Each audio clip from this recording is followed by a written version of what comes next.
I believe those of us who are regular churchgoers, I think we have come to maybe believe that we have salvation owed to us. You know, we've gotten so used to the idea that the Lord Jesus died for our sins that we kind of think it's natural, or that's the way things are supposed to be. And that's not the truth. We do not deserve anything from God on our own merits. Because when we just assume it's going to happen, then we just kind of like think that it's owed to us. God chose to love, to save, to give His life for us because of His mercy and His love. This is what St. Paul says. This is what the first reading is trying to tell us. This is what the gospel says. Today, in the middle of Lent, we want to explore this point because that's what the church wants us to do, to recognize the absolute gratuitousness of God, the absolute gift of this salvation that we have received. The book of Chronicles is a history of the Israelite people. From about the time of King Saul, which was about 1030 BC, up until and including the Babylonian exile, which was about 550 BC. So a period of time, approximately twice the length of the history of our country. And Chronicles sees this 500-year span in terms of the people's fidelity to God. They say that when Israel experienced its down points, its points at which it suffered maybe persecution by some foreign power, or it lost in battle and war, or experienced some other kind of tragedies, it always saw that in light of the fact that it was a punishment from God because of their unfaithfulness. When Israel experienced progress and development and security, it was due to the fact that they were being faithful to the Lord and following the covenant. From faithfulness to unfaithfulness. Back to faithfulness, back to infidelity. Back to faithfulness. A constant repetition of that cycle throughout the history of Israel. And that becomes then our pattern also, of faithfulness and unfaithfulness, of being saved, knowing God is the gift of it, to probably thinking we've earned it, to our sinfulness, to infidelity, to fidelity again, to follow the Lord more deeply in our lives.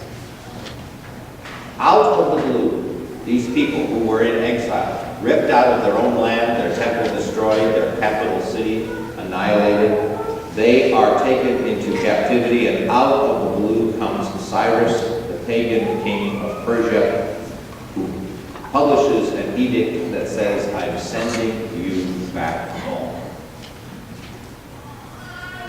They didn't expect this. This is completely unexpected.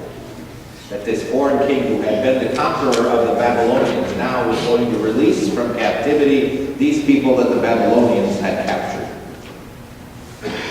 He might have had his political reasons, he might have had his economic reasons. We don't know exactly what his reasons were. We just know that he did.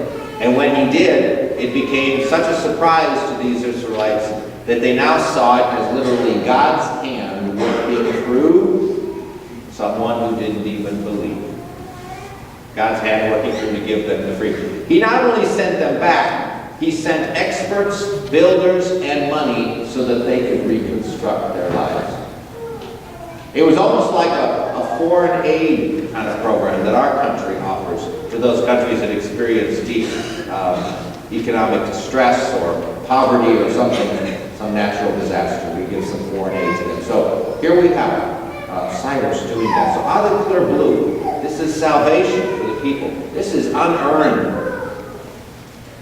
Ephesians and the gospel today do the same thing. They talk about salvation as a gift from sinners. Paul talks about it in terms of us being raised up and placed at the right hand of God the Father in heaven. We experience in Jesus the resurrection and the ascension.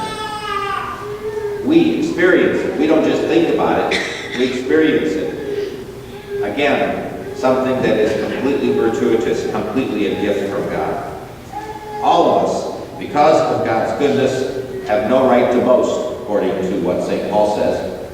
Nothing we can do can make that all happen. Back in the days when there was a little less security around these major venues, when they had big football games, you would often see on TV this guy walking around the stadium carrying a poster. And this poster would just simply say, John 3:16. John 3:16. And we hear this today in the gospel. For God so loved the world that he gave his only Son, so that everyone who believes in him might not perish, but might have eternal life. John 3:16 is referred to as the gospel within the gospel. It's the core belief of our faith, of our Christian faith. For God so loved the world that that's what he did for us. Now Augustine goes even further when he says, God loved each of us as if we were the only one to love. God loved each of us as if there was only one of us to love. And that even if there was only one of us, God would have done what he did. And so not only is it for the whole world, but it's for us each individually. Sometimes we oppose the chief teachings of Jesus. Sometimes we are those unfaithful people like the Chronicles tells us about. We, in a sense, create some darkness in our lives, some corners where we don't let the Lord's lights come in yet. Or maybe we try to let the Lord's light in and we seem to be unsuccessful because our works just don't do it. Maybe we're not depending enough on him or trusting him. Or maybe because we are products of this society which we live in, our attitude towards sin has become so coarsened that we no longer are sensitive to sin. Things that would have absolutely scandalized a couple generations ago today is passé. Kind of reminds me of the desert nomad, the story about him. It's kind of a cute story. The desert nomad is traveling through the desert with his flocks. And so at night he goes to sleep in his tent. And he wakes up and he's hungry. So he lights a candle. And he gets his plate of dates that he had laying there by the bed. And he starts to eat his dates. He bites into a date, he finds a worm, he throws it away. He takes another date, he bites into it, he finds a worm, he throws it out of the tent. Finally, he picks up a third date, bites into it, finds a worm, throws it out of the tent.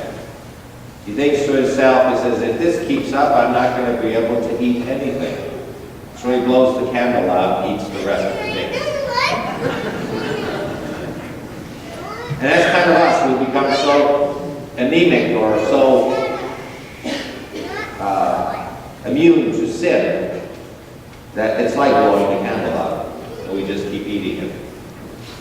God knows all those dark corners for us. He knows the worms that we're ingesting. And we have to invite him today on this Laetare Sunday to come in with his light and open up those corners where we don't want him to come yet. Let's open up a little bit more of a place for him to come and become part of our lives, to continue to save us with his generous gift of love. God simply wants us to know that we are loved by him, so much so then that it will change our lives. You know, Cyrus, as a king, an emperor in Persia, there are a number of writings that have been left discovered by archaeologists later on. Stories about these people from the past. Poems written. There's a story about on the southern border of Persia, there was a chieftain by the name of Cagular. And Cagular was a tough chieftain. He had a very organized little group of family friends and was able to keep his family secure. But Cyrus wanted to conquer him. He wanted him to be one of his vassals. And so he kept sending up contingents of his army up there to Cagular to try to conquer him. And Cagular would always dispatch them completely and brush them off. He wouldn't even give them much of a show when it comes to battle. And so Cyrus got upset, so he sent his entire army to conquer him.